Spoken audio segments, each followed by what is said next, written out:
Ever find yourself wondering where all your evening time went after a long day at work? You know, you come home, kick off your shoes, maybe have a little dinner, and then, bam! It's suddenly time for bed. And you're like, wait, that's it? Did I even do anything tonight?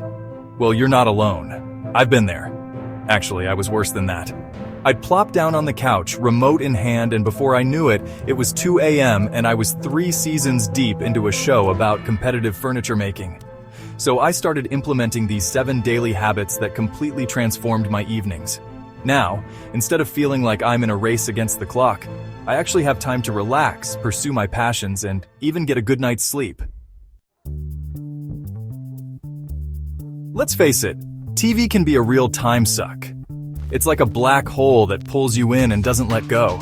I mean, have you ever started watching a show and then looked up to realize that it's past midnight and you haven't even showered after you came home from work? That's the power of the idiot box, fellas. It can mesmerize you, making hours feel like minutes. I used to be absolutely powerless against it. The allure of just one more episode was too strong to resist. I'd tell myself, just one episode, and then suddenly, the sun would be coming up and I'd be surrounded by empty pizza boxes and whispering, one more episode. It was a vicious cycle. But seriously, folks, if you're looking to reclaim your evenings, taming the TV monster is the first step. It's about taking control of your time. And no, I'm not saying you have to go cold turkey and become one of those people who brags about not owning a TV. Balance is key. Look, I love a good binge-watching session as much as the next guy, but it's all about moderation. Enjoy your shows, but don't let them take over your life. Instead of mindlessly flipping through channels, decide in advance how much time you'll spend in front of the screen. Pick 1 or 2 shows you actually want to watch and stick to that. Make your TV time intentional, then set an alarm and place it somewhere far from you. The point of this is to force you to get off your couch when the time is up. And for goodness sake, don't even think about hitting that next episode button when the alarm goes off. That's a slippery slope. That's how they get you. Before you know it, it's 1 a.m. and you're wondering where the time went. You can even try replacing some of your TV time with other activities, like reading a book, learning a new skill, or picking up a hobby you've always wanted to try. Or, having an actual conversation with another human being.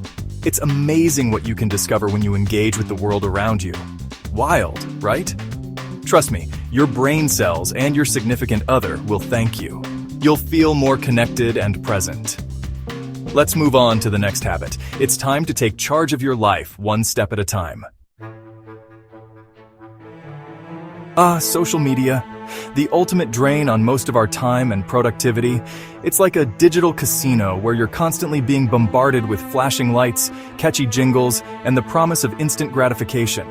And just like a casino, it's designed to keep you hooked for as long as possible.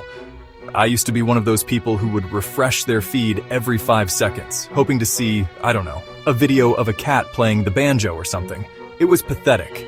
I'd spend hours scrolling through endless posts about other people's vacations, perfect families, and avocado toast that looked way too aesthetically pleasing to eat. And you know what? It made me miserable. I started comparing myself to these perfectly curated online personas and feeling like I was somehow coming up short. So I decided to do something radical. I deleted all the social media apps from my phone. I know, it sounds drastic. But trust me, it was like lifting a weight off my shoulders. Suddenly, I had all this extra time in my evenings. I started rediscovering all the things I used to enjoy before the siren song of social media lured me in. I started reading again, taking walks in nature, and even dusting off my old guitar. I was free to live in the moment and enjoy my own life, imperfections and all. Now, I know what you're thinking. Chores? In my precious evening time? You've got to be kidding. But hear me out, folks.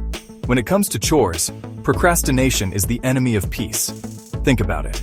You spend all day dreading that mountain of laundry, that pile of dirty dishes, that bathroom that's starting to resemble a science experiment gone wrong. It's like a dark cloud hanging over your head, sucking the joy out of everything. And the worst part is, the longer you put it off, the more daunting it becomes. Take it from a former master procrastinator. I used to be a firm believer in the I'll do it tomorrow philosophy. But then, tomorrow would come, and I'd be too tired, too busy, or too busy watching Netflix or random YouTube videos to even think about chores. So, I made a change. I started tackling chores immediately, before they could morph into monstrous tasks that haunted my waking hours. And you know what? It was a game changer. Okay, I know what you're thinking. Exercise in the evening? Are you suggesting I trade my comfy sweatpants and fuzzy slippers for spandex and sweatbands after a long day? You've officially lost it. But before you write me off as a fitness-obsessed maniac, hear me out. I'm not talking about running a marathon or pumping iron for hours on end. I'm talking about incorporating a little bit of movement into your evening routine. Trust me, I have been a couch potato for far too long. My idea of a strenuous workout was changing the channel without using the remote. But then, I realized something. All that sitting around was making me feel even more sluggish and tired. So I decided to give exercise a try. And no, I didn't suddenly morph into one of those people who enjoys running on a treadmill while watching other people run on a screen. Instead, I started small. I'd go for a walk around the block after dinner, do some stretches while watching TV. Yes, you can multitask. Or even just crank up the music and have a little dance party in my living room. And you know what? It actually worked. Remember all those hobbies you used to have? The ones you swore you'd make more time for? Yeah, me too. Life has a way of getting in the way, doesn't it? Work, responsibilities, that never-ending to-do list. It's all too easy to let our passions fall by the wayside. But here's the thing. Hobbies aren't just a frivolous way to pass the time. They're essential for our mental and emotional well-being.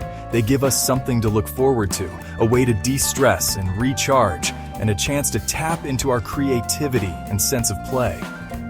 I had a number of hobbies when I was younger. I played guitar, wrote short stories, dabbled in photography, and even tried my hand at stand-up comedy. But then, life happened. I got busy, I got lazy, and I let those hobbies gather dust in the corner of my mind. So I decided to make a change. I dusted off my guitar, dug out my old notebooks, and gave myself permission to be bad at things again. And you know what? It was liberating. It didn't matter that my guitar skills were a little rusty, or that my writing sounded like it was penned by a sleep-deprived teenager.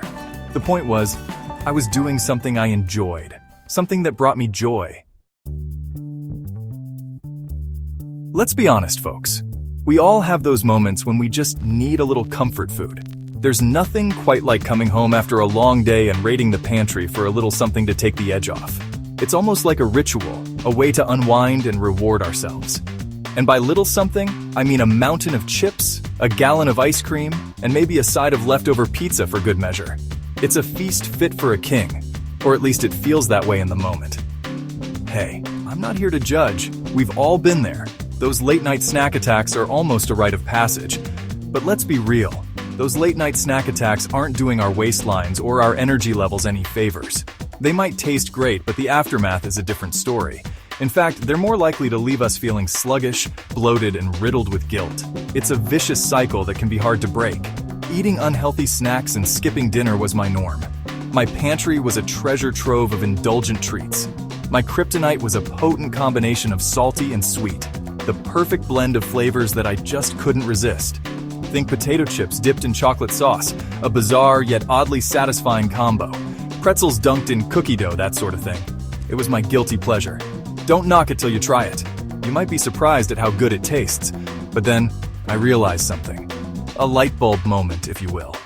All that junk food was making me feel like, well, junk. It was a harsh reality check. I was tired, I was irritable, and my digestive system was staging a full-blown revolt. It was time for a change. So I decided to clean up my act, at least a little bit. It wasn't easy, but it was necessary. Now, I'm not saying you have to give up all your favorite treats cold turkey. Moderation is key. But there are a few simple swaps you can make to satisfy your cravings without derailing your health goals. It's all about balance. Instead of reaching for that bag of chips, try munching on some fruits and veggies.